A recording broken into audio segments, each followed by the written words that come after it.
Hello, hello. Good morning, afternoon, good evening. Welcome in. Thank you for being here.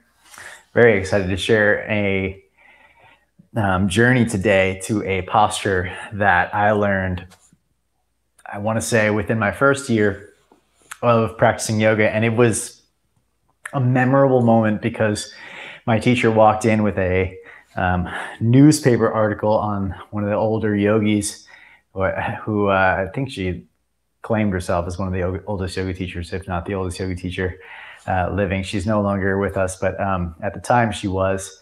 She was in her, I want to say, late 80s, maybe it was early 90s. But she was doing this posture so effortlessly that with that newspaper article in front of me and my teacher bringing that in and seeing it firsthand, I just couldn't believe that she could do it in her 80s or even early 90s, and she still did it. There was photos of up until I think she was like 98 doing that posture. I'll show it to you in a second. It's called peacock pose, and the posture is or Mayurasana. And Mayurasana requires upper body strength, it requires balance, it requires proprioception, body awareness, that is. And I'm going to share those with you, those tips with you. I'll show you where we're going for today. And I'm going to suggest that we've got a couch cushion. Grab some big old cushiony, even if it's just rolled up blankets and something, because it's a fairly accessible posture, but the risk of falling is high. Yet if you fall, it's not far down. You're very close to the ground already. But having something there for your face would be great. And you'll see probably in a moment. So this posture is going to be a little bit hard with the mic, I think. You'll notice it's the palms are actually facing backwards from all other arm balances. Okay.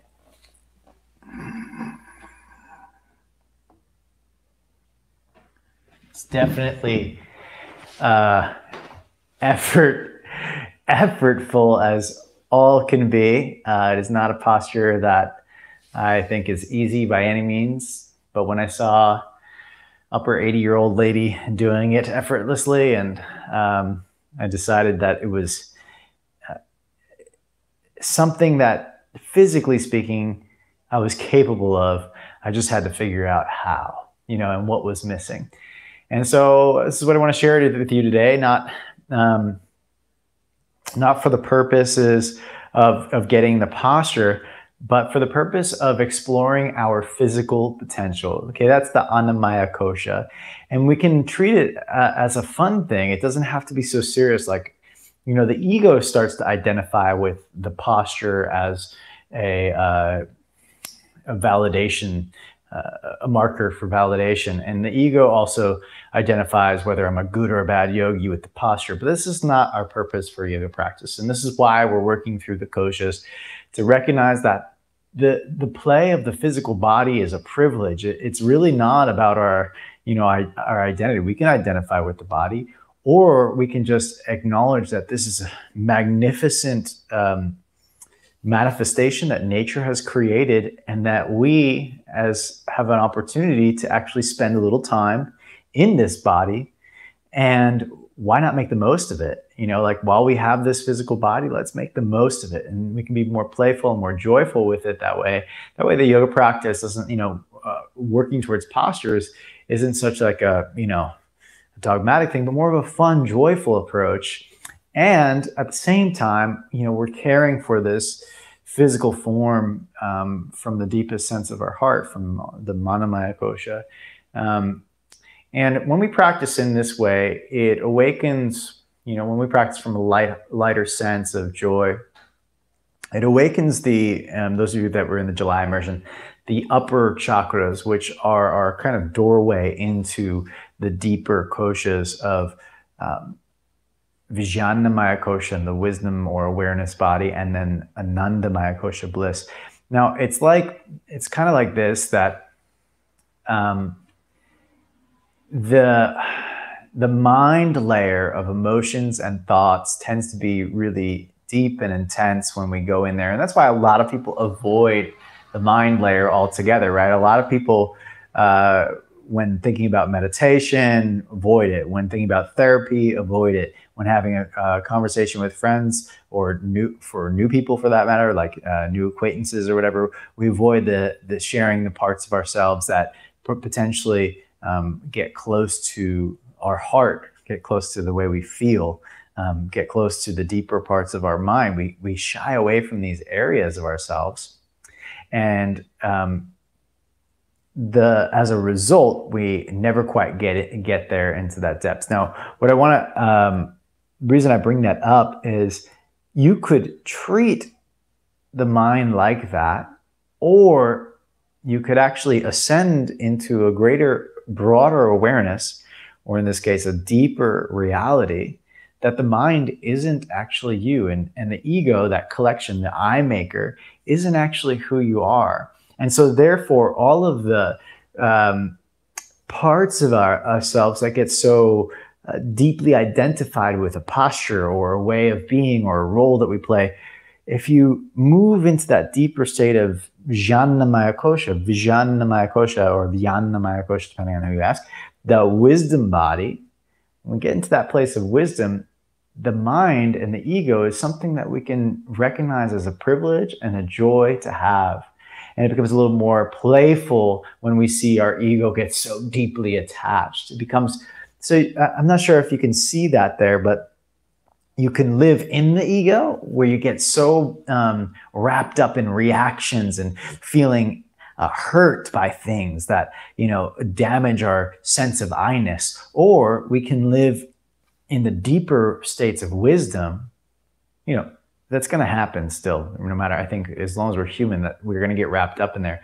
What I'm presenting is not, like a perfect way of being that you're always going to be, but more so options that we are aware that we can actually go deeper into that state of wisdom, where in the place of wisdom, in Vijnanamaya Kosha, that deeper sense of self, this is where ego doesn't exist. So that means if something challenges our identity, when we're in that state of wisdom body, that part of us is never affected because it doesn't know the I. It doesn't know the I maker. It doesn't know the identity. It doesn't have, so the mind layer has memory, smriti. It has sense perception for the outside world. It has the intellect, right and wrong. But the Vijnanamaya Kosha is deeper than that, and it doesn't have that because it's in the inner world. Okay, so it's deeper than the mind, which is processing mostly the outer world. When we flip the mind, which is magnificent, it has the option to turn inward, it starts looking at and able to see the deeper layers of consciousness itself. And in this case, reflecting in Vijnanamaya Kosha, the wisdom layer, the awareness layer, the watcher. In this layer, we can watch the ego and its reactions without being affected. The mind layer still might be affected, but the Vijnanamaya Kosha is not affected. It just is. It's isness. It's just existing. And so we have the option and opportunity to turn the intellect inward to reflect that experience. And of course, the intellect will play tricks on us, and the mind likes to play tricks on us and use that for, I've seen this a lot in the spiritual communities, like, I'm unaffected by the outside world. And really what they mean is I'm avoiding anything in the outside world. This is not an avoidance practice. I just got to stress that.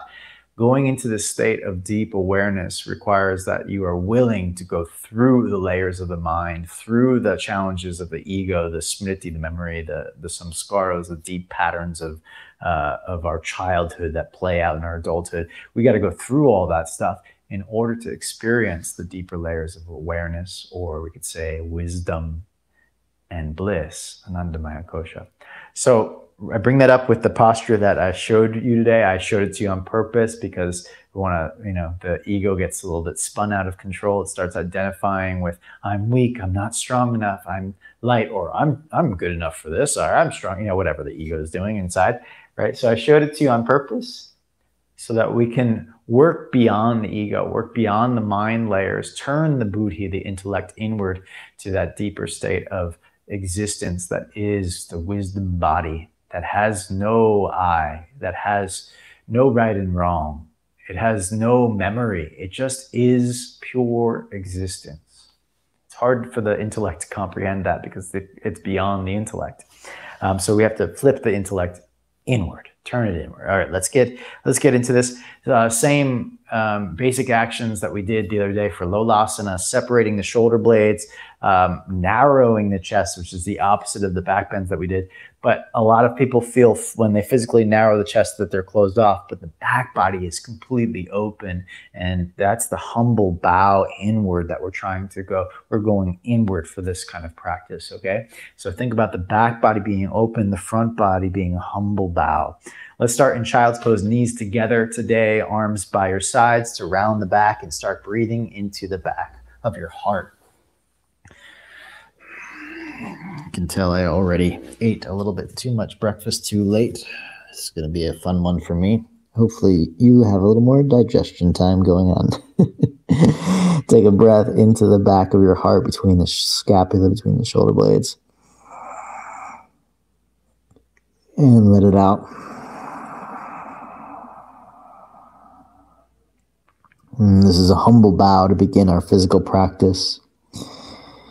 May this practice not be about attaining shapes, but the shape is about attaining inner awareness, appreciating this physical body, appreciating the life that pulses through it, pranamaya kosha. Appreciating the layers of the mind that allow us to perceive the outer world, recognizing them as not wrong or bad, that we have the eye maker, that we have the smriti, the memory, that we have the intellect, the buddhi.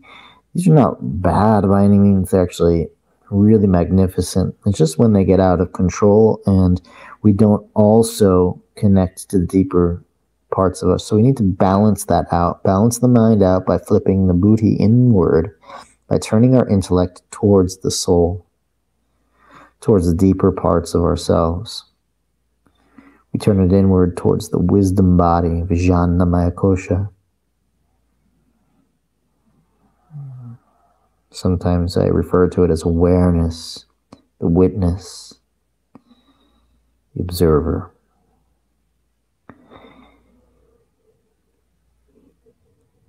If there is reaction, then we know that's the mind. The witness and the observer have no patterns from our past, which are called samskaras, which exist in the smriti, the memory layer. Vijnanamaya kosha only observes, receives information, receives from all sides, but it does not have anything to prove. It just is receiving.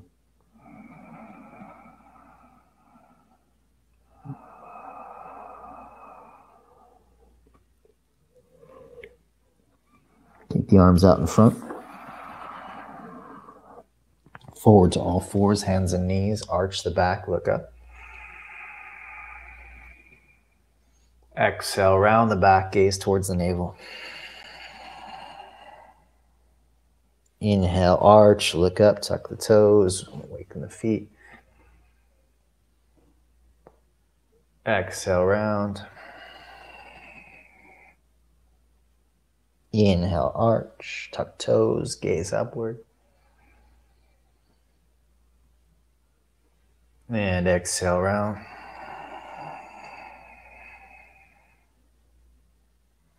Inhale, arch, tuck the toes, look upward. And exhale, round.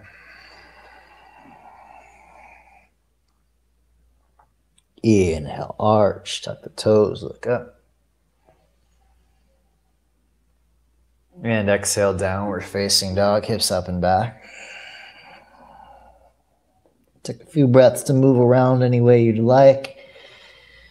Stretching the sides of the body. Wagging the tail, bending the knees. Any of those little movements that feel good.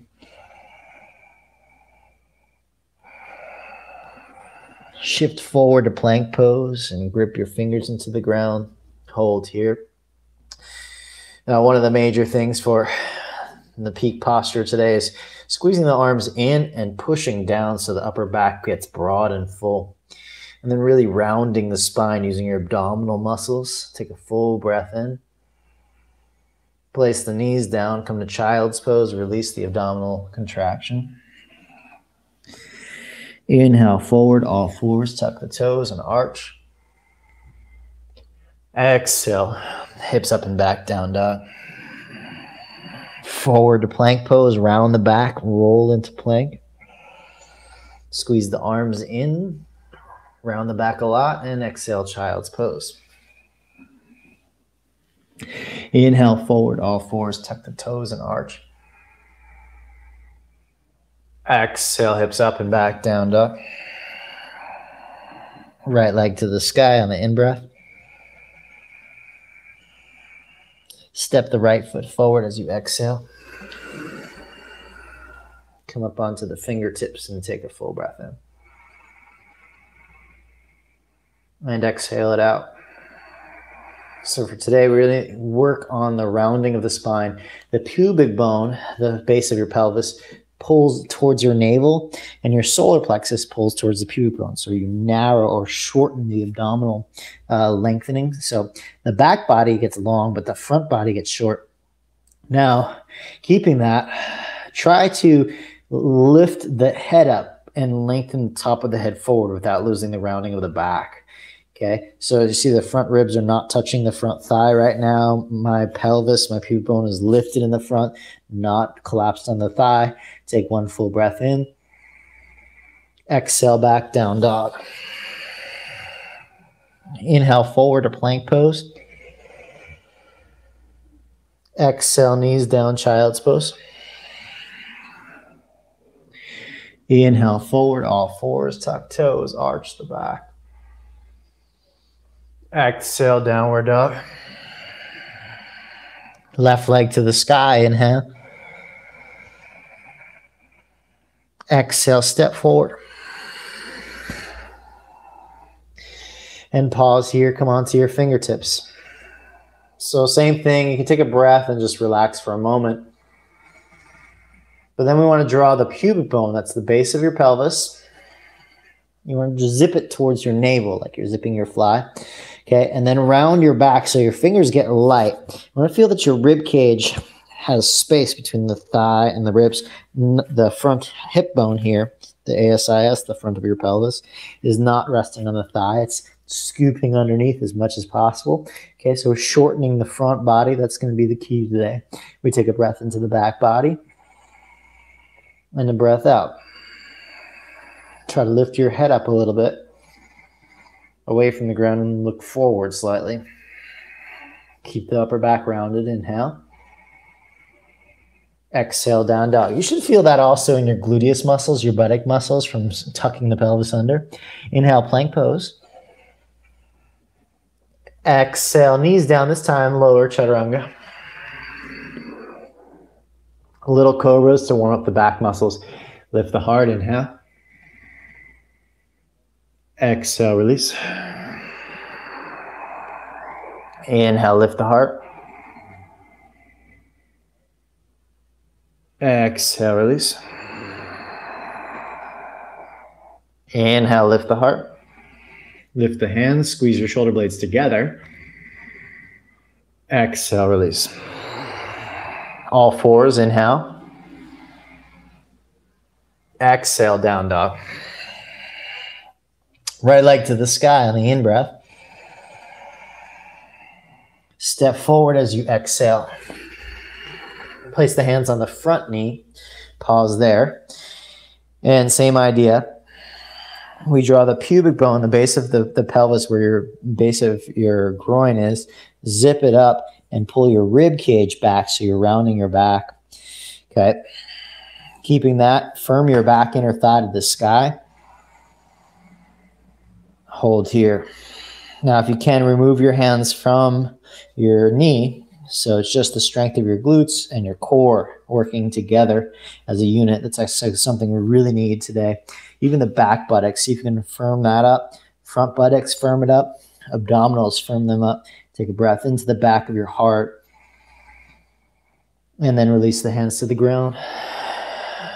Inhale, plank. Lean forward and lower, chaturanga. Slide the hands wide. Inhale, round the back.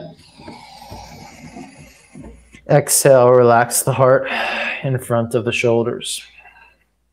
Pull the heart forward and up. Exhale, release. Plank or all fours, inhale. Exhale, downward facing dog. Take your left leg to the sky on the inhale. And step forward. Press down, rise up, hands to front knee.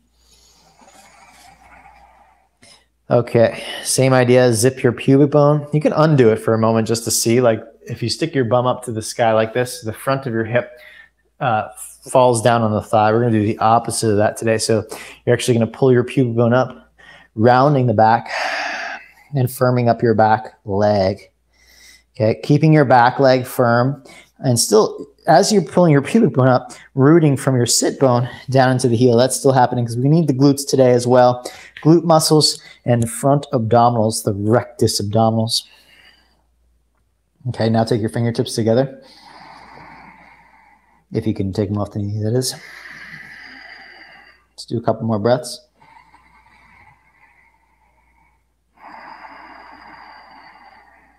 One more breath. Breathe into the back of your heart. And release. Plank pose. Exhale. Chaturanga. Slide the hands wide, fingertips. Inhale. Softness as you exhale. Inhale, pull the heart through. Exhale, release. Inhale, all fours. Tuck the toes. Exhale into down dog. Let's take 3 breaths here.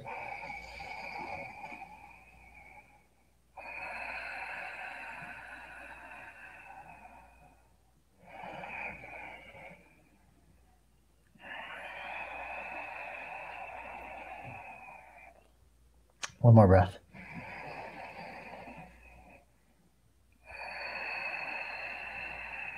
Walk the feet slowly to the front of the yoga mat. Take an inhale, halfway lift. And an exhale, bow. Let's actually interlace the hands behind the back right now and stretch the shoulders open in the front side using the strength of your back body. So draw your shoulder blades toward each other. Use your rear deltoids to reach the hands towards the ground, just activating the back body muscles since we'll be stretching them quite a bit. Full breath in and full breath out. 2 more breaths.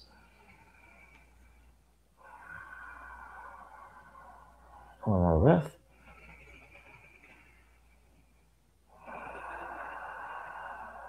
Rise to the sun. Inhale, Urdhva Hastasana.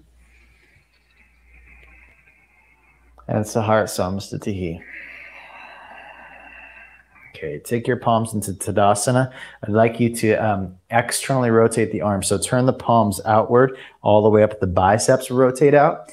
Okay, this, you're gonna feel the muscles back here called the rotator cuff muscles, specifically the external rotators of the humerus. Now, what makes this posture unique is that external rotation of the humerus while protracting your scapula. You try to keep this external rotation. So do it with me. Externally rotate. You've done protraction of the scapula before, but just in case, protraction of the scapula is moving the shoulder blades apart, like when you come in for a hug. Okay, that's a protraction or boxer throws a punch. That's protraction. Retraction, we've done a lot of, right? Moving the shoulder blades together. That's what we do to open up the front of the heart, the pectoral muscles. So we externally rotate and then we protract, keeping the arms externally rotated, and try to get the elbows as close together. Now, for some of us, it's going to be very hard to get them pinning together. It takes a tremendous amount of pectoral strength for me to even get close to that. Some of you will just, knock it together and it's no problem. But we want to keep externally rotated, turning the biceps out, okay? And then you can extend the wrist back. And this is essentially peacock pose while standing, okay? Simple as that. This is the standing version. And that's what we're going to be going towards, this external rotation. But it's a lot of pectoral strength, which we don't do a lot of in yoga, except for maybe the, chaturanga. We use pec minor quite a bit. But it requires pec major, which is the muscles that draw the shoulders inward here and the arms inward. And of course, serratus anterior, which protracts the scapula. So a little fun stuff there. That's just on the upper arms, and we'll do more like alignment and actions of the upper arms, but we're also going to focus on those abdominal muscles and glute strength, which are kind of the key points of the posture. Let's get going. Starting your Tadasana, externally rotate and broaden the collarbones for this moment here so we can open the pectoral muscles. And the external rotation, really important for today, okay? So turning the palms out, take a full breath in and out. Inhale, reach the arms up. Exhale, bow, Uttanasana, forward fold. Inhale, halfway lift. And exhale, step left foot back. Inhale, rise, high lunge. Exhale, hands to the ground. Plank pose, inhale. Exhale, Chaturanga. Slide the hands wide, inhale, round. Exhale, soften. Inhale, pull the heart through. Exhale, release. Inhale, all fours. Exhale, down dog. Same leg, right leg to the sky, inhale. Step forward as you exhale. High lunge again, rise up. Open up this time, warrior two. Inhale, reverse warrior. Exhale, hands to the ground. This time we'll step forward on the inhale, halfway lift, Ardha Uttanasana. Exhale, bow forward. To the sun, rise, Urdhva Hastasana. To your heart as you exhale. Inhale, Urdhva Hastasana. To the earth, bow, Uttanasana. Halfway lift, inhale. Right foot back as you exhale. High lunge, rise. Exhale, hands to the ground. Inhale, plank pose. Chaturanga, exhale. Slide the hands wide, inhale, round.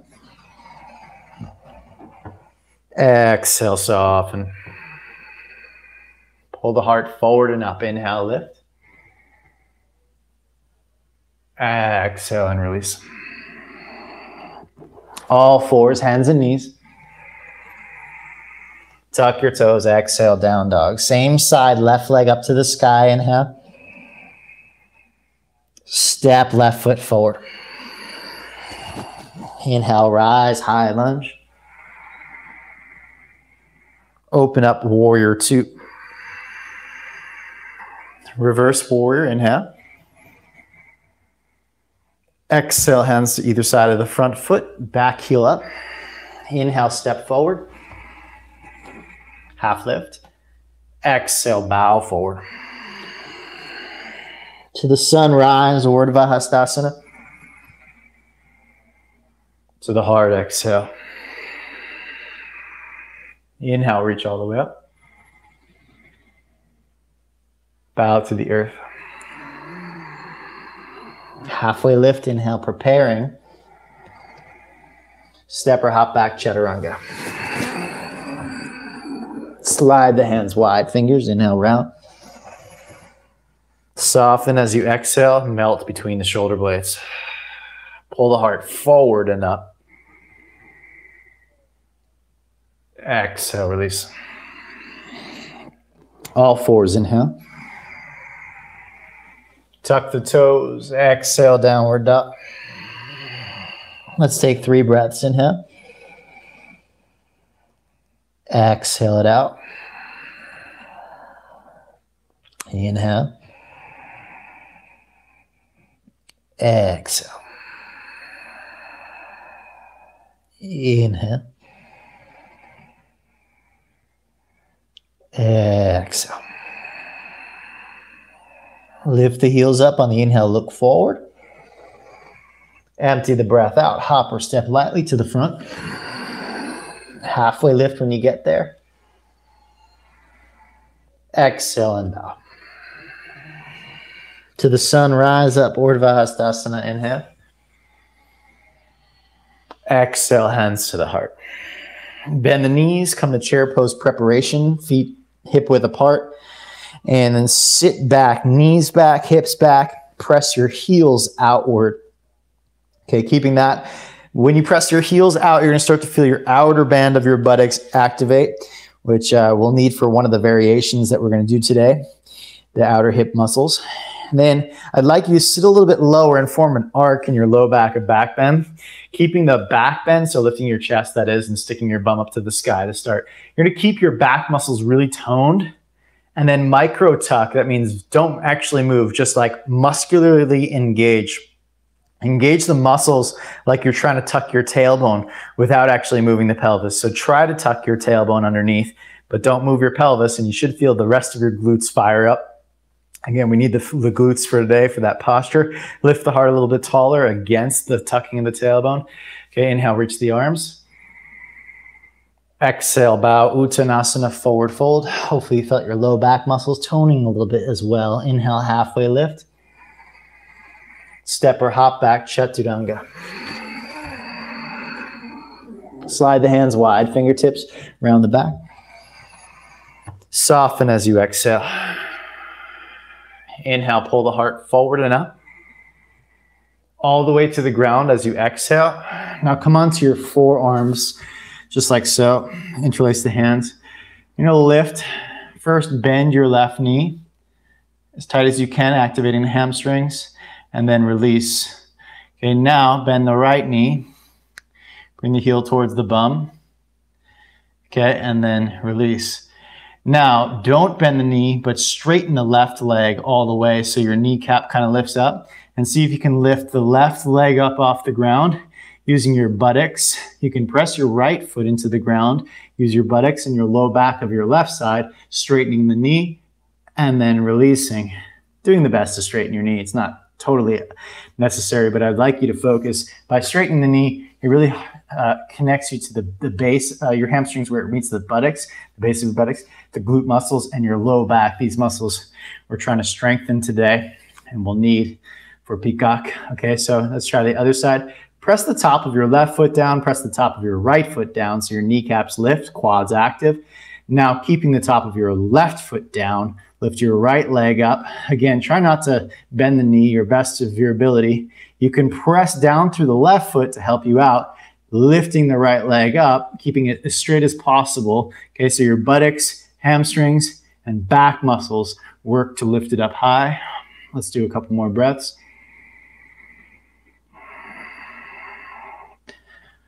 And then release. Okay, so come to all fours, hands and knees. Inhale. Exhale back into downward facing dog. Let's take right leg to the sky on the in-breath. Step forward as you exhale. Push down, rise, high lunge. Inhale.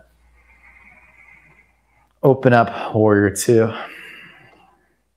Reverse warrior, inhale. And exhale, side angle pose.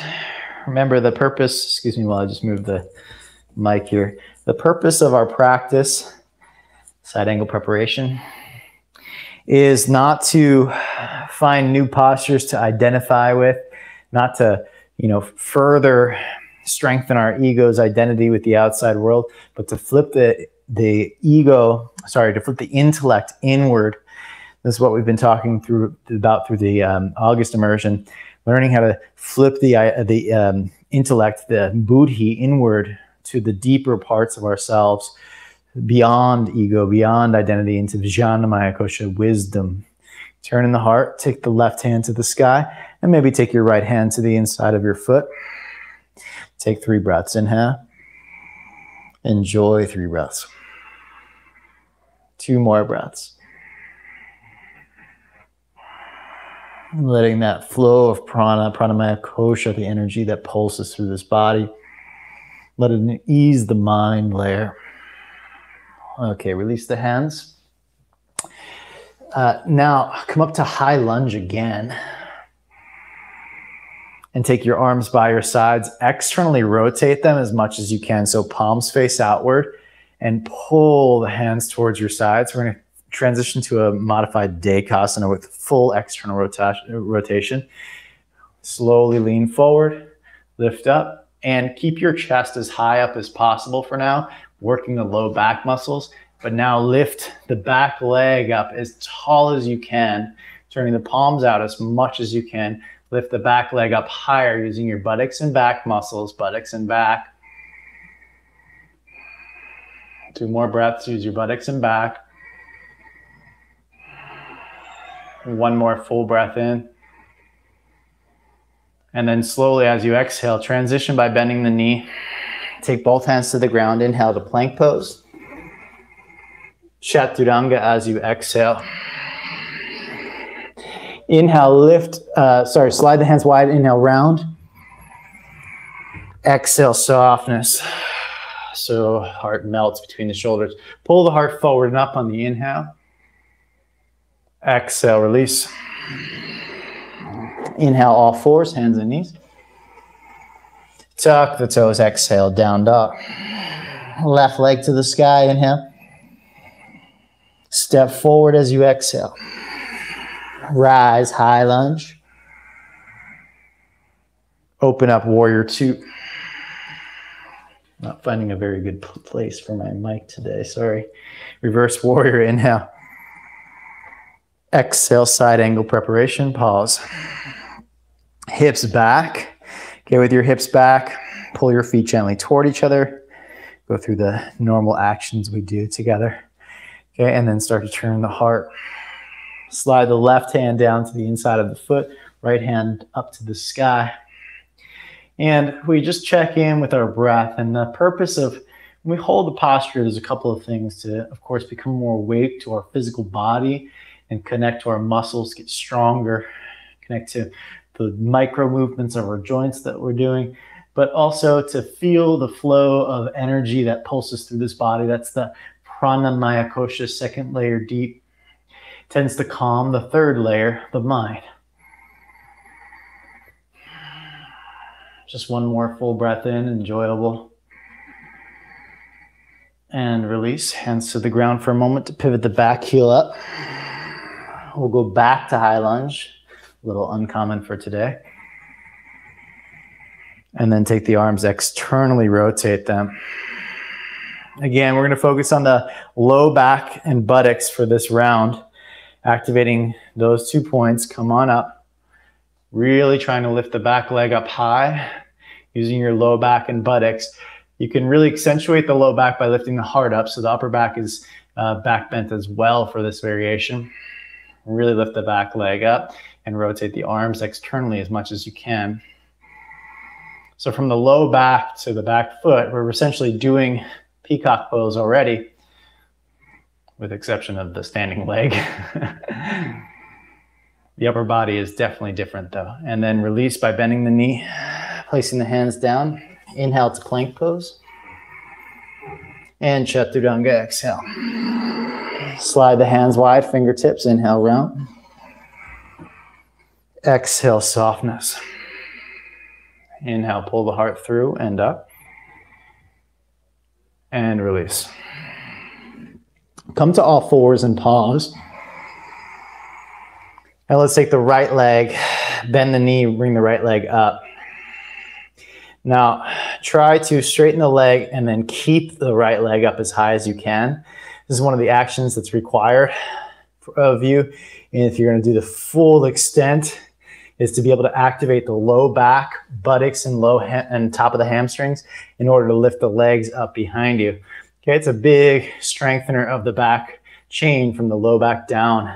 See if you can lift it up, get it a little bit taller. When your mind kind of gets a little annoyed and tired and wants to give up, that's where you have to just lift a little bit higher. That little extra oomph, okay, really is what's needed for peacock pose. And again, not that peacock pose is the goal, or not that that means anything, but it gives us an opportunity to play around in our physical form, to get to know this body, to become stronger, to take care of it, to develop health of the low back muscles, the buttock muscles, and the hamstrings. Let's take the other leg back, okay? So sometimes using these, lift the leg up tall, use your back muscles, buttock muscles, the hamstrings, the top of them where they meet the sit bone. So you do that by straightening the leg and lifting it up, really reaching back there, using those muscles. The poses, the peak postures give us an opportunity to explore this physical form. And like I said, it's a little bit more joyful that way when we think of it less from like trying to identify whether or not we're good or bad at yoga, but rather, wow, this is a joyful exploration of my physical form. What a privilege. Okay, and the release. Now, so far we've done all back extensions when the leg is lifted. What's challenging about peacock, let's take the arms, externally rotate them, and then again, bring the elbows forward in front of you and try to get the arms together. And in order to do peacock, you have to actually kind of initiate a little bit of a rounding of the upper back, and that concaves the chest and allows you to really get the arms in front.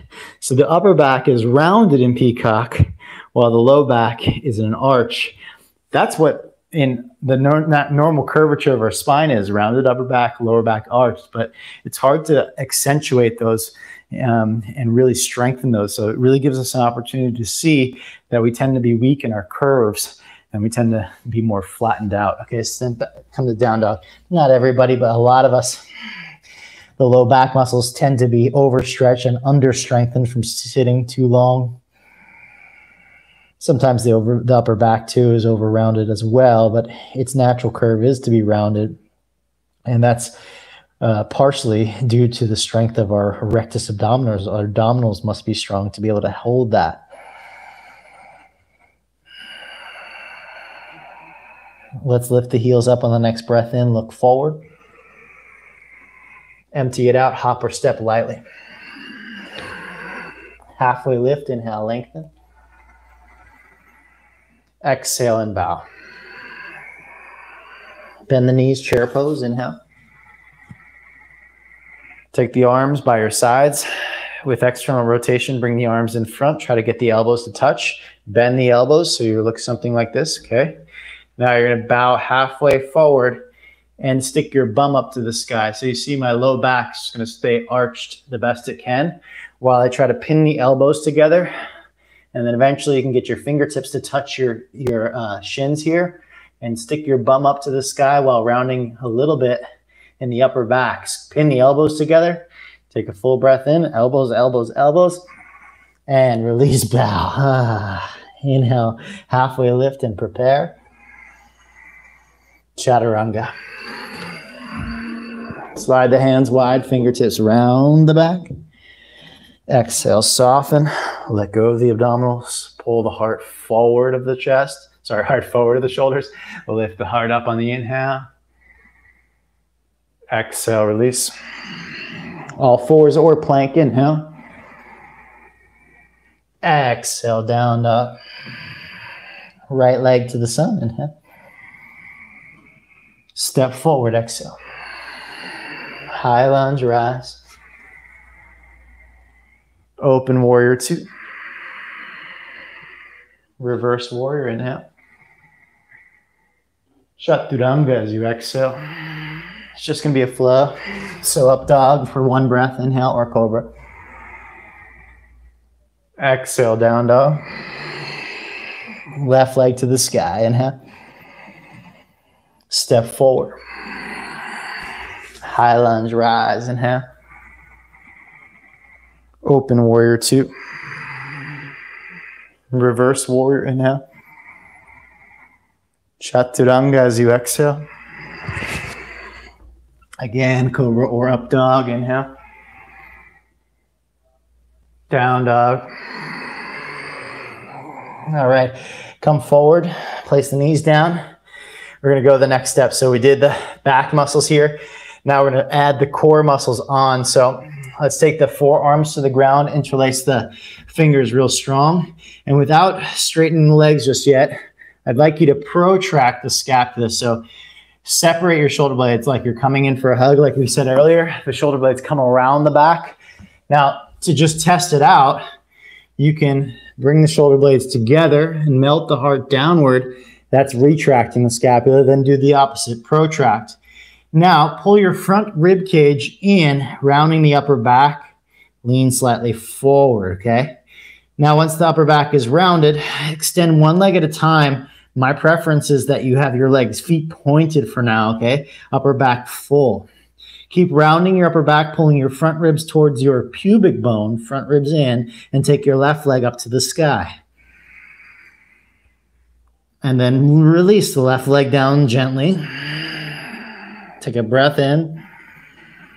Take the right leg to the sky. It's keeping you honest, right? Bring the right leg down, take a breath in. You got this. Get stronger, left leg up. Inhale. Right leg up. And release.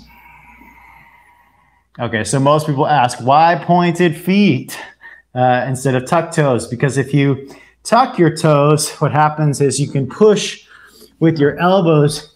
You wind up pushing forward, and your feet push you. The 2 points push away from each other. The sticky mat stops you, and then you stop in the middle. Rather, when the feet are pointed, you're forced to pull yourself together more using your rectus abdominal muscles. These muscles tend to be weak for us. Now, a lot of people train abdominal muscles doing sit-ups and everything, which is fine, but it doesn't teach coordination of the extremities, the muscles that attach to the arms and the legs.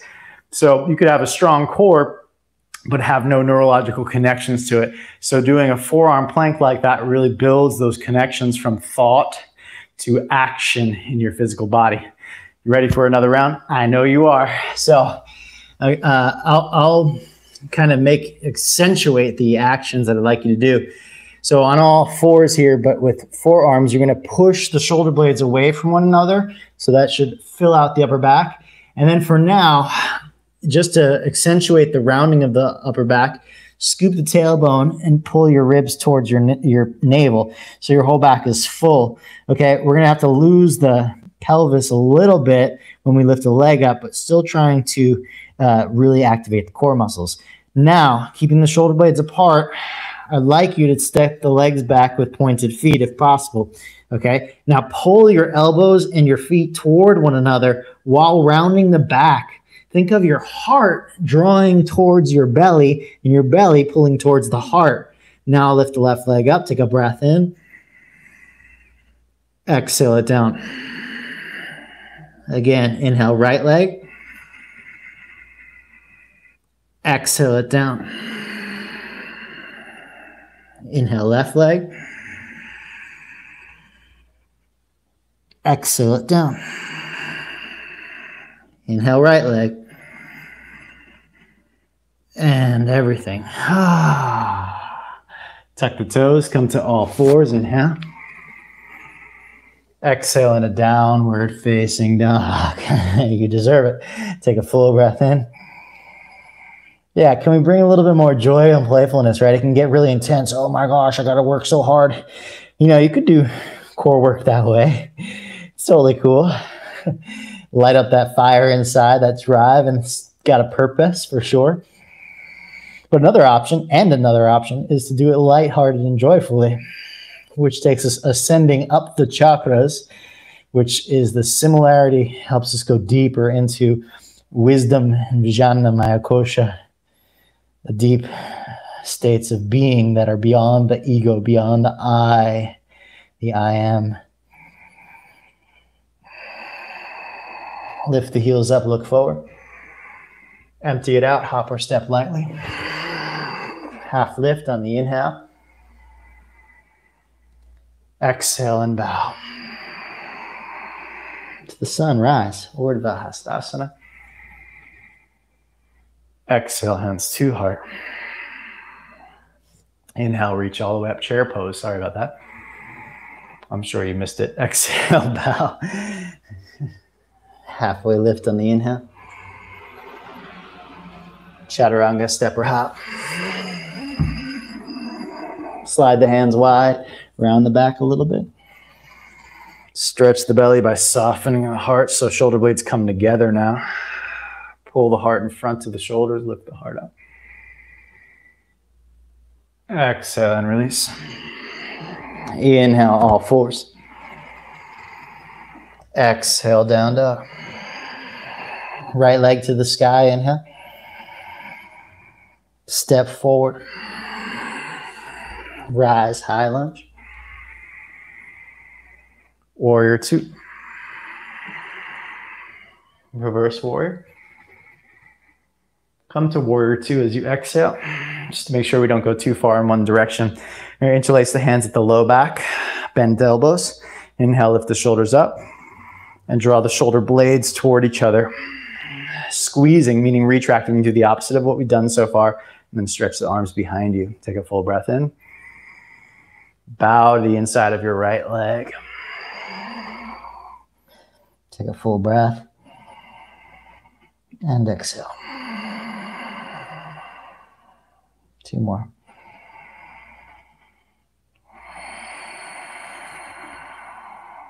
One more breath.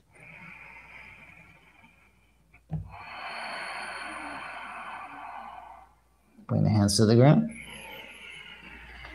Straighten through both legs, look forward. Exhale and bow. Hold here, full breath in. And out. A humble bow inward. This is what's required to go beyond the ego. Because beyond the ego, beyond the intellect, beyond smriti memory, beyond the compartments of the mind, that is, beyond Manamaya Kosha is the unknown.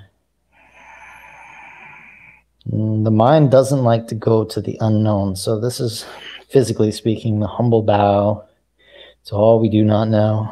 Vijnana Kosha wisdom is not a bow to the known, it's a bow to the unknown. Wisdom can only happen in that humble bow to all I do not know. Okay, bend the front knee. Downward dog. It's a little bit of a contrasting duality. It's hard for the mind to grasp. But you know, the more open-minded you are to all you do not know, the faster you know, faster you learn, right? On an intellectual level. Universe asks that of us as well, to get connected to the unknown parts of life itself. That is where the answers that we seek are, not for the ego, but for the heart. Left leg to the sky on the inhale. Step forward. High lunge, rise. Open warrior two. Reverse warrior, inhale. Warrior two. Interlace the hands at the low back. So this is the exact opposite of everything we'll do for peacock. Lift the shoulders up and draw the shoulder blades together. So we warm up these muscles between the scapula called the rhomboids. We warm up the rear deltoids here. Now stretch the arms straight back. As we warm those up, it makes it easier to stretch them in a moment. Okay, now bow to the inside of your left leg, rounding the upper back, so that part is still the same.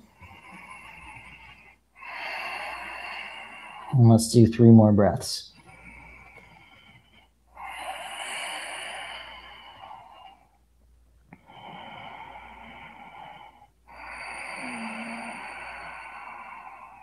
One more breath. And release the hands. Pivot the back heel up, straighten through the front leg. Inhale. Exhale and bow. So take a moment here. Humble bow as we approach the challenging posture of Peacock Mayurasana. We recognize that this is not for the ego, whether we get the pose or not.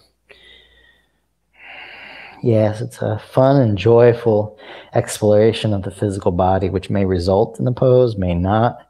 But if you walk away enjoying the experience of being alive, of being in this physical form, recognizing the privilege it is to get to, through the unfolding of nature, get to experience the manifestation of a human body. This is what the asana practice is really about, getting to that depth. All right, bend the front knee. Place the knees to the ground. Hopefully you have a block nearby. Grab it. And all we're going to do is take the block the smallest way, whatever that is for you, so this way. And we're just going to work the pectoral muscles by turning the palms face up, which is also very different for yoga postures. Almost every yoga posture we know on the hands, the palms are face down.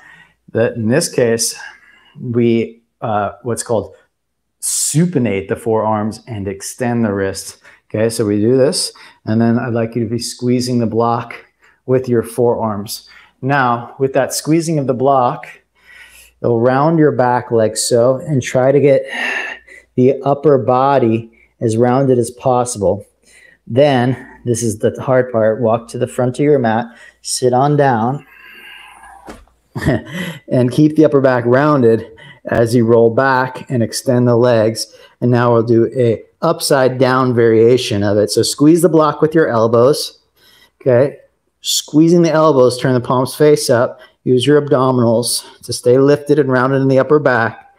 And then straighten the legs as much as you can. Reach through your toes. Squeeze the elbows into the block. Squeezing, squeezing, squeezing. Reach your legs a little bit lower, but keep the upper back full. And then do a sit-up.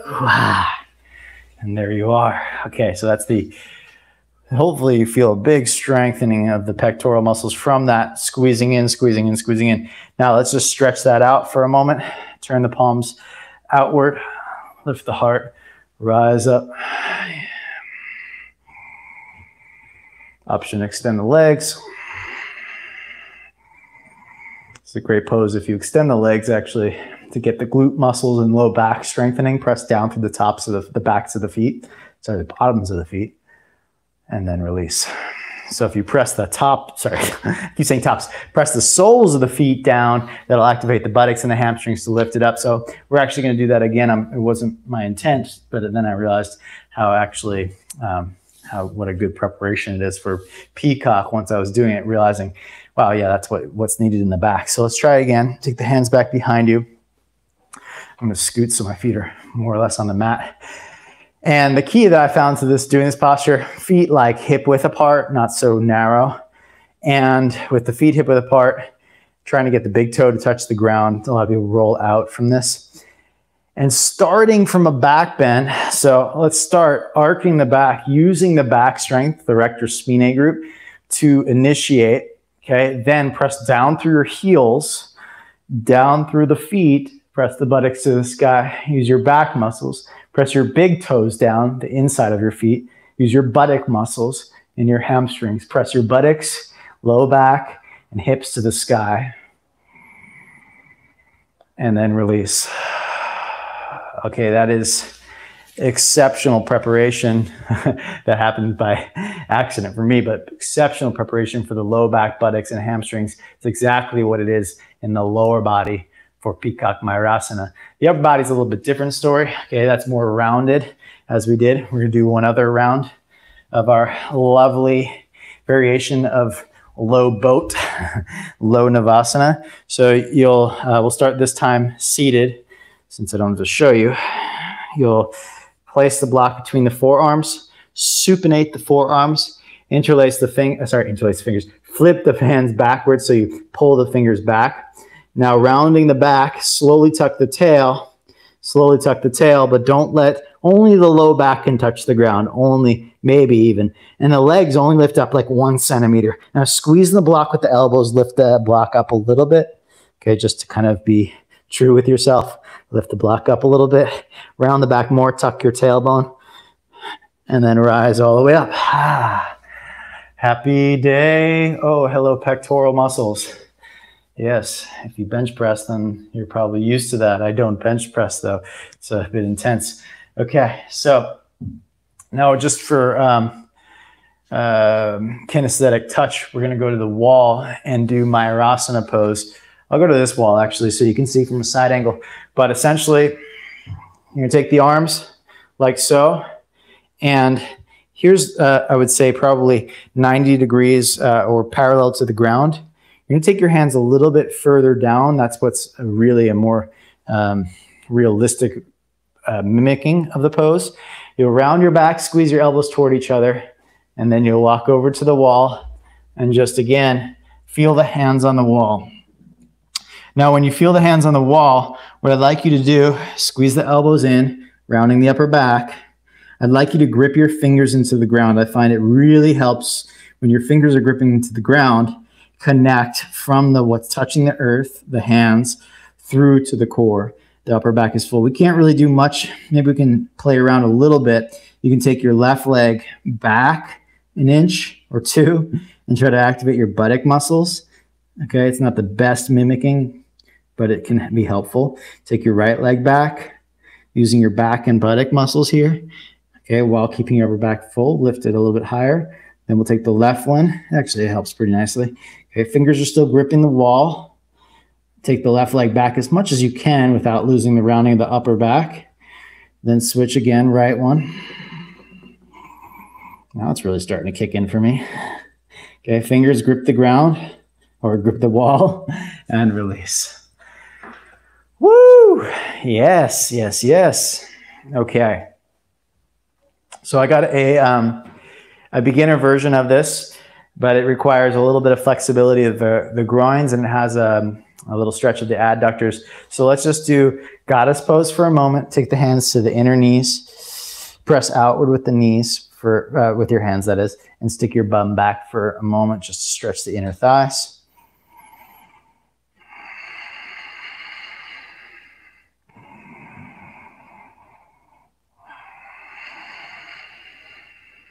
One more breath.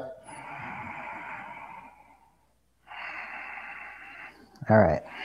Next, turn your legs inward and actively push your heels outward to get your abductors, your outer hips turned on.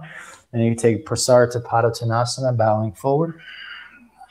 Let's treat this as a humble reminder to bow inward to the unknown, that this exploration of the body is a privilege. Annamaya Kosha, the physical form. That we have this asana practice to inform us of what it means to be in this physical body.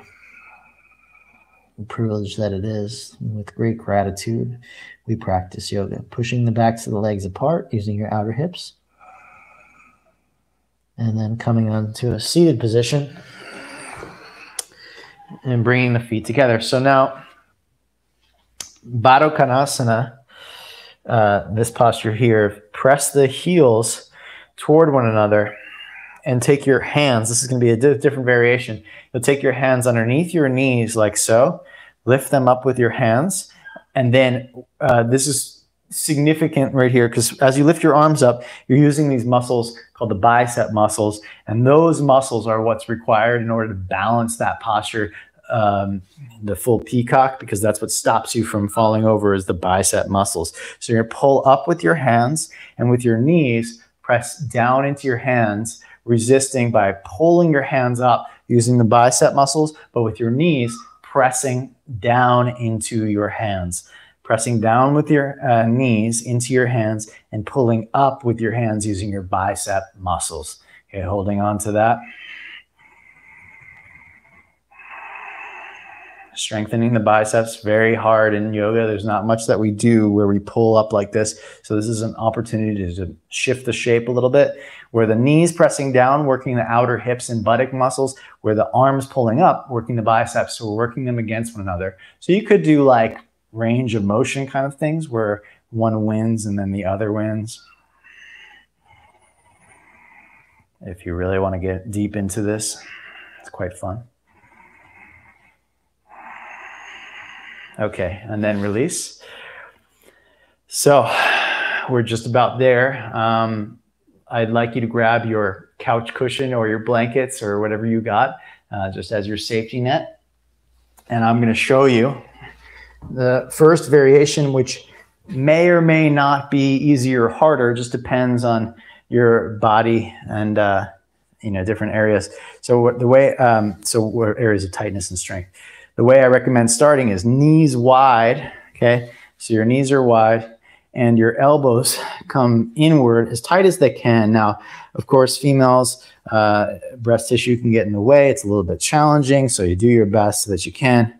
And males, the chest tends to be a lot broader, so you really have to work on protracting the scapula in order to get that tight, the tight little arm shelf that we're going to create. Now, here's the hard part. The initial putting the hands on the ground like this is really tough because you see, like if I put the hands down, they don't go anywhere. So I kind of have to like come up and over, and then I bring the hands back between my legs, and then I look forward and pull the knees up like a little butterfly, okay? Now I find that harder, but a lot of people have a little bit more success when learning to fly a little bit. That's why you have the blankets in front of your face. I'm going to show it again because I know that is such an awkward entrance, but I'll show it again. So maybe I go to a slight diagonal so you can see that. So your knees are wide, okay? Arms, upper body gets rounded, elbows come in, you flip the hands, okay? This is the part that's awkward. Because you could just put them down and then you have to come forward. And the reason why no one goes forward enough is because usually no one wants to fall on the face. So the legs, if you round your back a lot, the legs are what keep you from falling forward more or less. And the biceps, okay? So the legs lifting up serve as a weight, keeping you down in the backside so you don't fall all the way forward. And the fingers gripping the ground, essentially the arms, I'm going to show you this, and you can try this. This is actually a great preparation, okay? So take one arm behind you like this, and then pull the yoga mat like this. See that bicep muscle activation? It's like, get swole, bro. Just kidding for you Americans out there. Okay, so press the palm down and pull the hand towards you to activate the bicep muscles, just like that. Okay, then you do the same thing on the other side. I'm just turning so you can see. You don't have to turn. Okay, so you come reach back behind you, and then you pull, fingers active, really helps to kind of get that chain of command, just like this, that pulling action to get the biceps. Okay, so give it a shot. This awkward as can be variation with the pillow in front of you. You might wind up face on the pillow. I don't recommend, some people put the blocks there. Makes it really nice and convenient, but if you fall on the blocks, it's a bloody nose, okay? So I recommend if you want to put your face on something soft, okay? Your forehead can go on a bunch of pillows, blankets, and that way you can explore the posture with something, directly under, or bolsters is really great. So here you are, round your back, lean forward into your thumb pads. And you go for a moment. So that's going to be a real big outer hip strengthener, which makes it really hard on the outer hips. That's why we did that little muscle drill. But now the full variation. So that might be where you stop today. Let's just do one shoulder stretch just to flip it and reverse it. Interlacing the hands behind your back, stretch the shoulders. Stretch the neck too, why not?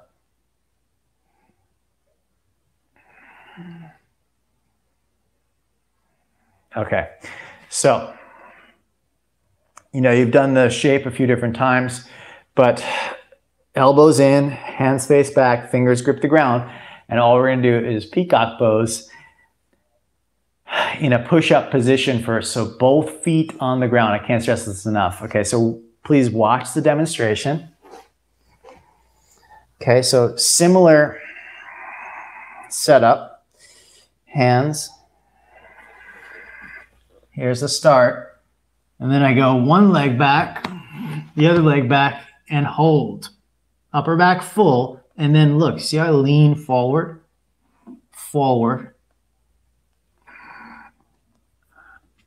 And then that last moment, as I lean forward, I start to activate the buttocks, low back, and hamstrings in order to lift the legs up, okay? Now, if I tried to lift the legs up without leaning forward, then the legs would be impossibly heavy. So I made a point to show you what forward looks like, and that's why I'm saying have a couch cushion in front of you, because you don't want to be, you don't have fingers. Like in all arm balances, your fingers can stop you from falling. The only thing that stops you from falling really is your biceps here, your deltoids, you know, doing that active grip and pull action. So it's a pulling posture, which is quite interesting. This makes for a very unique pose in the yoga practice. Okay, so remember the story I shared with you was I think she was, I think the number that's coming to my head was 87 years old when I saw the photo of this frail, very not muscular at all, elderly lady doing this pose effortlessly. And for me, it is definitely not effortless to this day. For her, it was magnificent what practice can do. But it just went to show me that it's not about strength. It's about how you use the muscles that you have. It's about the body awareness and your relationship to your physical form. And so to see her doing this posture, you know, just really awakened that I could not lay into the excuses that, you know, I wasn't strong enough or flexible enough, or I wasn't, you know, all the egoic stuff that comes in the way that just gets thrown up onto your yoga mat, not literally, obviously, but emotionally thrown up onto the yoga mat. I'm not strong enough. I'm not. And seeing that in her, I was like, wow, okay. It's just that I have to focus more, pay attention more, and awaken more. And I don't honestly recall if I got it that day or not. I think I would have remembered if I did.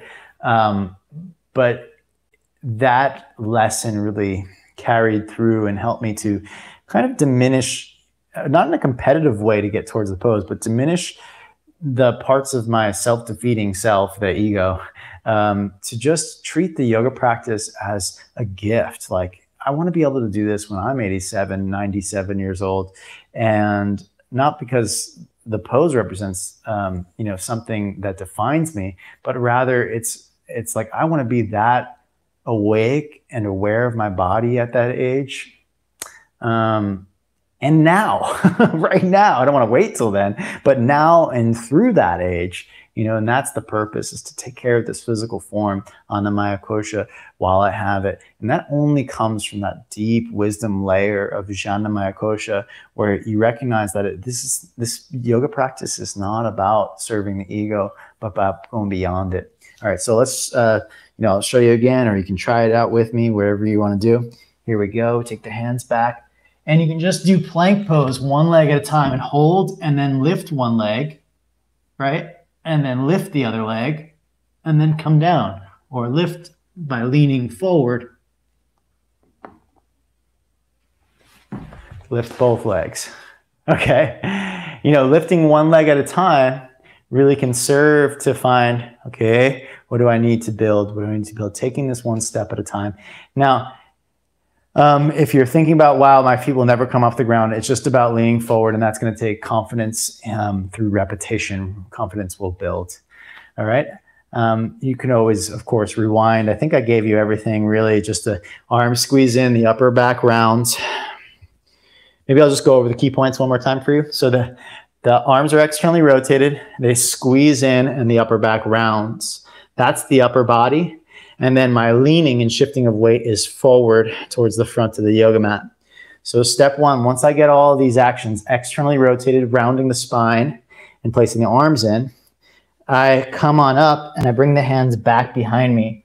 I put a little weight down on my elbows, just a little bit. Take one leg back and then the other. Now to get out of the wrist, I have to lean forward. Okay, then I can lift one leg up using the back muscles and buttock muscles, other leg up, and maybe both legs up. And to come out, you just bend your knees. All right? It's hard to talk that through while doing it, I have to be honest. All right, let's reverse it. Take the arms back behind you. Lift the heart up. Press to the sky. Stretch the shoulders open.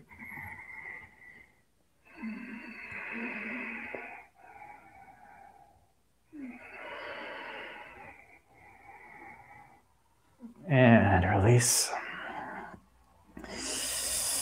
And move the buttocks back. Stretch the hamstrings now. Buttock muscles in the low back that have been strengthening.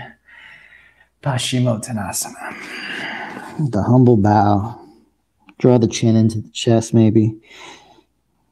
Stretching the occiput. A humble bow inward.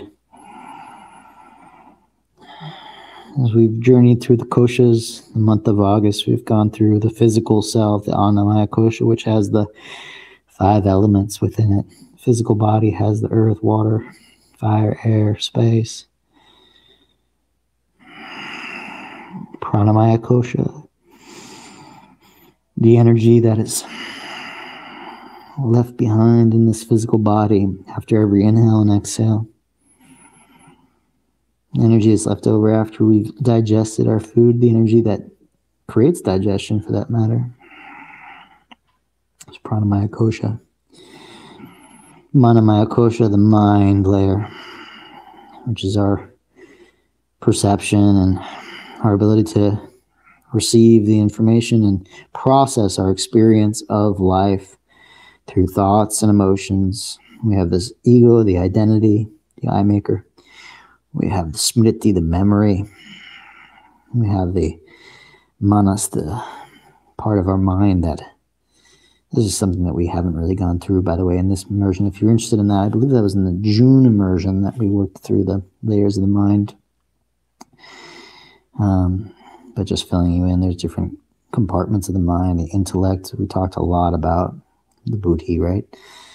The ability to discern right and wrong, high and low, black and white. That's what the buddhi does in the outer world, but turn it around and has the ability to perceive the inner world, which has no duality, just is. Vijnanamaya kosha, wisdom layer. Divine knowledge.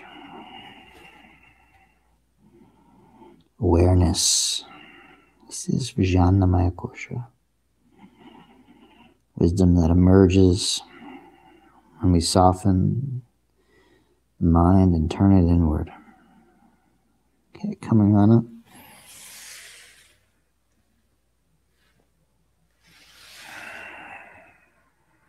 Crossing the ankles.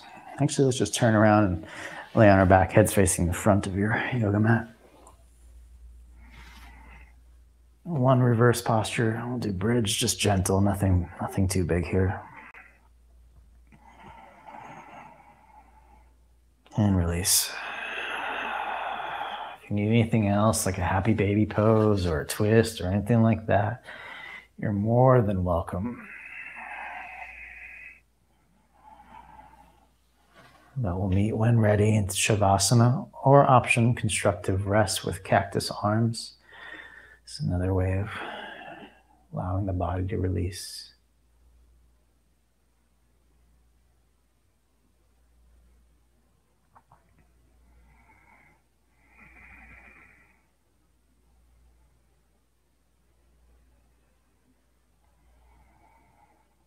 Let's take a breath in. And let it out.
your breath back to your awareness.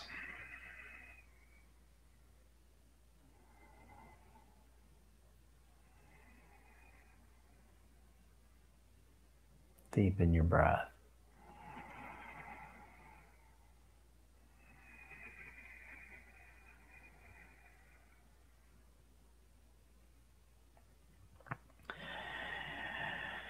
Awaken the fingers and the toes.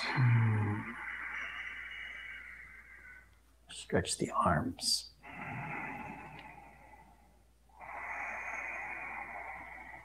Roll over to your right side. Come up to a seated position.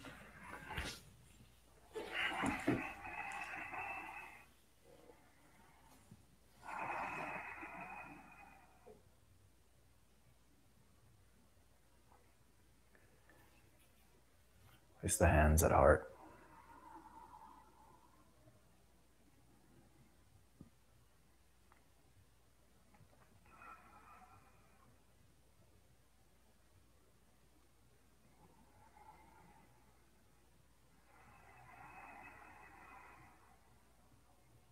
Bowing inward in honor of this body.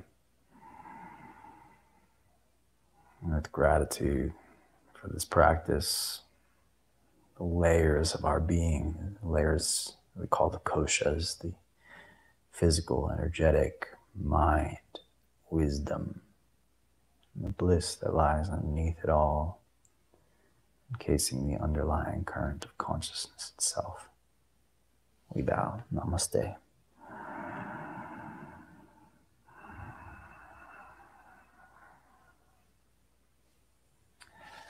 Thank you all so very much for this practice. It's been a pleasure so far to dive deeper through the koshas with you for the month of August, and I hope you enjoyed this practice on peacock pose. Please practice safe, and of course review the demo as many times as you need so you can pick up little minor details on the actions as you go. And as always, if you have requests for September, please throw them in the Facebook group. And please share your experience on the Facebook group with Peacock. Let me know if it was challenging for you. If you have more questions about it, throw them up. If you want to post a video or a photo of your practice so I can support you, please do so. September is coming up, and to get the early bird pricing, if you're watching this video in August, if you're watching it live, you still have access to the early bird pricing. Make sure you take advantage of that. Sent it to you via the newsletter and also in the Facebook group. See you all soon. Take care of yourself.